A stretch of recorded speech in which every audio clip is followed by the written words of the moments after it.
ख़बर शामिल कंदा हलूं बॉर्डर खां, जिथे लाड़काणे में नसीराबाद शहर जे चन्ना पाड़ी जे रहवासी लोडर चिंची हलाए पेट गुज़र कंदड़ पोरियन नौजवान पाक किताब खणी चोरी थियल लोडर चिंची जे ॻोल्हा में मदद लाइ प्रेस क्लब अॻियां एहतिजाजी मुज़ाहिरो कयो।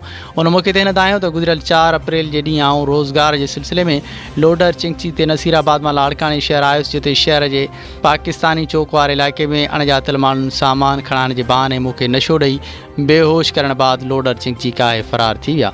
अहिड़ो इतलाह हदरी मार्केट थाणे जे पुलिस खे ॾिनो, पर 3 महीना गुज़रण बावजूद पुलिस लोडर चिंची हथ न करे सघी आहे।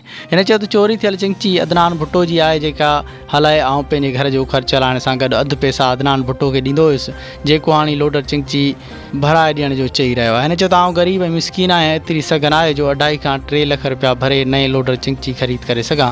मूं लोडर चिंची जे लाइ लाड़काणे शहर में पाक किताब खणी घुमाया ऐं मुसलसल ॻोल्हा करे रहियो आहियां, पर अफ़सोस जो पुलिस बि सहकार नथी करे, जेका वरी नाइंसाफ़ी आहे। हिन लाड़काणे जी DIG SSP खे अपील कई त लोडर चिंची वापसि कराए चोरनि खे गिरफ़्तार करे मूंसां इंसाफ़ कयो वञे। वधीक ख़बरुनि ऐं अपडेट्स लाइ ॾिसंदा रहो सिंध न्यूज़ वेब TV।